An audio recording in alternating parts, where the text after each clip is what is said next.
I was writing an anti-Islam book. A lot of books fell off the shelf. And one of the books that fell off the shelf was the Quran. And when I picked it up, my hand was on a page with Surah 22, Ayat 46. And it says, it's not the eyes that are blind, but the hearts.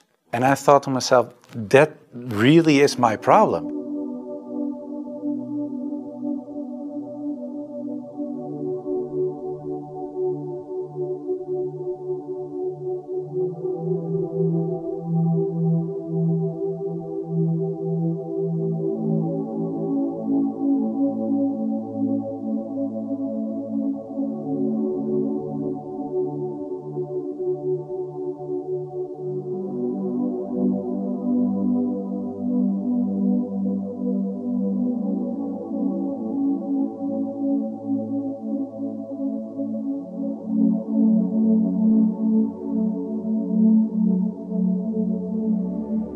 Before I was a Muslim, I was a Protestant Christian from the Reformed Church. We read from the Bible, we all got biblical names, we were all baptized, we went to church, etc., etc. Of course, I believed that there is a creator, I believed in heaven, hell, I believed in angels, revelations, and of course what separates the Christians from the Muslims is that I believed that Jesus Christ was the Son of God. In a more philosophical way, I believed he was God himself, of course. I believed in the resurrection and crucifixion of Christ, of course, and I believed in the atonement.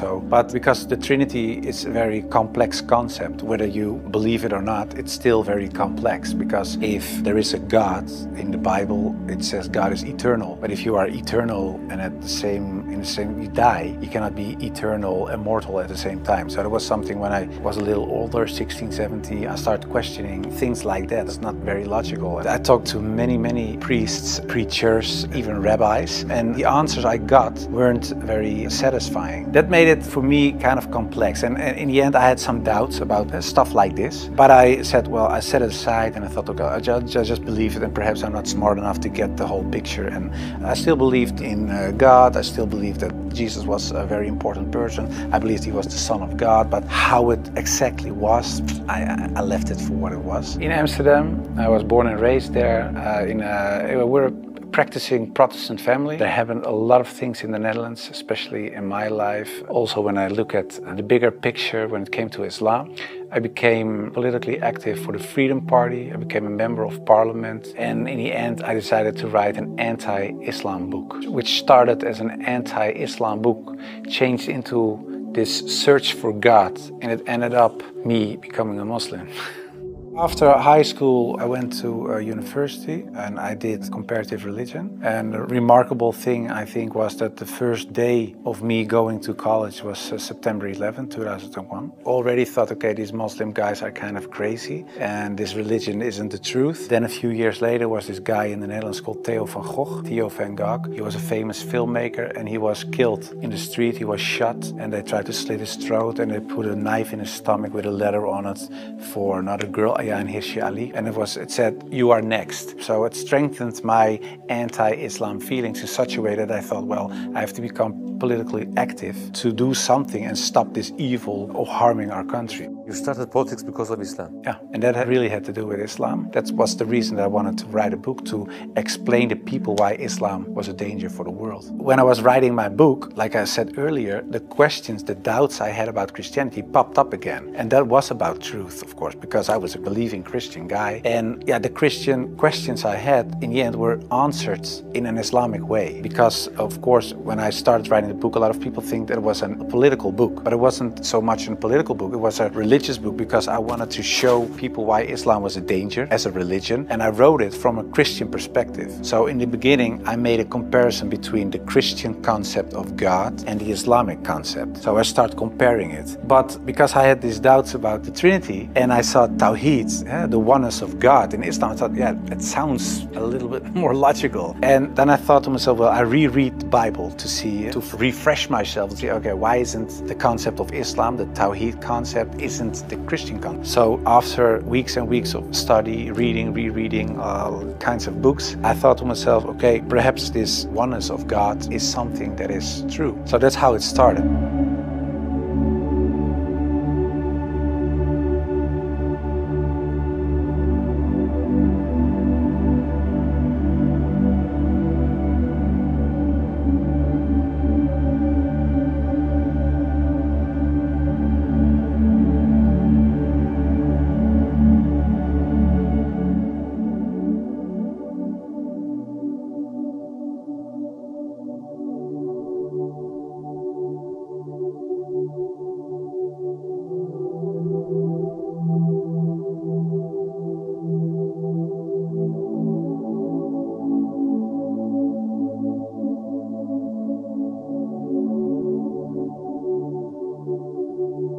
I started writing to several authorities on these religious matters. And one of the guys that I wrote to was Sheikh Abdul Hakim Murad, and he's a professor from Cambridge University. But in a way it was kind of strange, of course, because I was a politician back then still. I was writing an anti-Islam book with an anti-Islam purpose. And I'm asking this Muslim professor from another country, can you help me?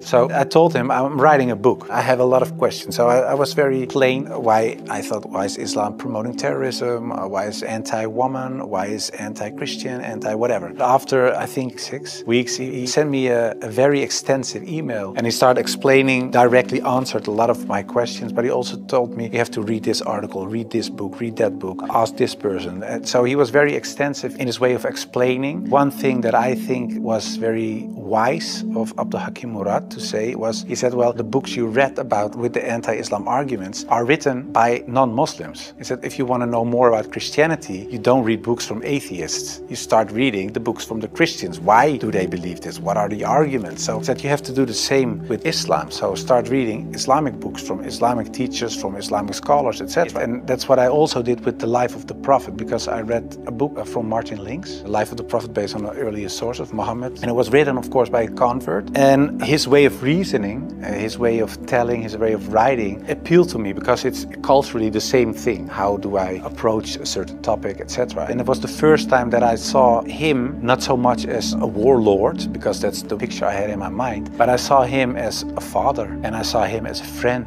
and a teacher and so much more. And so, yeah, I saw the person and his character, and I said, well, I can say a lot, but I cannot say that this is not a good man. So his character persuaded me to read more and to want to know more. Story about Hind. She was the wife of one of the enemies, Abu Sufyan, and in a way they gave money to kill Hamza, the favorite uncle of the Prophet, and that was what happened on the battlefield. He got killed. They even paraded with his ears and cut off his nose and horrible stuff. So the Prophet was deeply sad, of course, of what happened. And years later he became powerful. He came in power in Mecca. And then there was Hind. And I was reading this book and I thought, okay, now she gets crucified or her head gets cut off or something like that. But he said, well, I cannot look at her right now, but everybody is forgiven. And if you want to stay here and live among the Muslims, it's possible. If you don't want that, you can go. But bloodshedding is over now. And I thought to myself that she was forgiven. If you can forgive someone who kills a relative, especially a favorite uncle of you, even starts parading with parts of his body to show other people that she humiliates you and whatever you stand for, that means you have such a great character. It's very special. It's something you don't see. And that's what he did. So I thought to myself, well, it was a really special guy. And when I thought that, I thought, yeah, well, I have these arguments for him being a prophet. I see his character. I see the way he treated other people. I see how he treated his enemies. I think he is a prophet. But then I thought to myself, whoa, that's horrible. Because I already accepted this oneness of God. And now I say he is a prophet. If I say there is only one God and Muhammad is his prophet, that's almost shahada.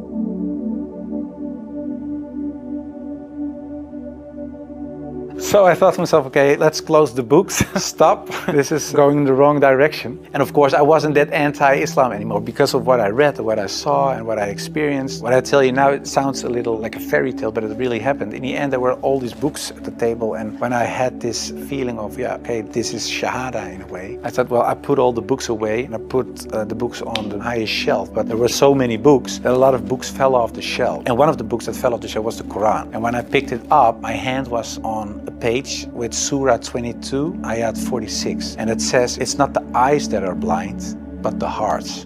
And I thought to myself, that really is my problem. I could see it with my own eyes, but I still couldn't accept the fact that I said he is a prophet, there is this one God. I just couldn't. So it wasn't my eyes that were blind, but it was really my heart. I couldn't accept it. I think my nafs or whatever, my ego, I couldn't accept it. And I said, well, God, I don't care if it's the God from the Bible or the Quran, give me a sign or something so that I 100% sure know this is the way. And I went to bed, but when I woke up, I felt very secure in myself. I really feels very secure. I've never been more secure about anything else. The whole anxiety or the whole doubting issue, it disappeared like snow for the sun. And I thought to myself, well, I think I'm a Muslim.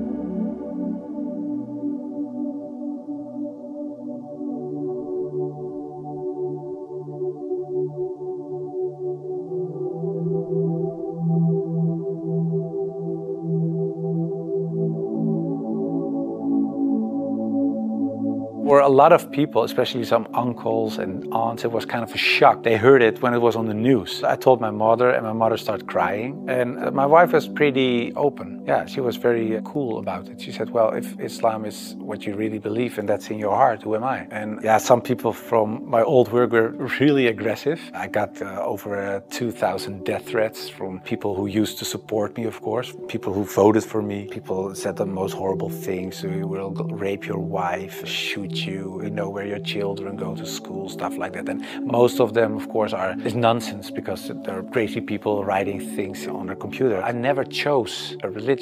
One time, and it was when I became a Muslim. Before that, I didn't choose my religion. I was born in a Christian family. I was raised in a Christian way, and I'm very grateful for all the good things that it brought me, but it was not my decision. And the only time I made a decision was me becoming a Muslim. And it was the most, like I said, I think the most important decision I made, and it was the most rational decision I made. I never took years and years to decide one thing, only becoming a Muslim.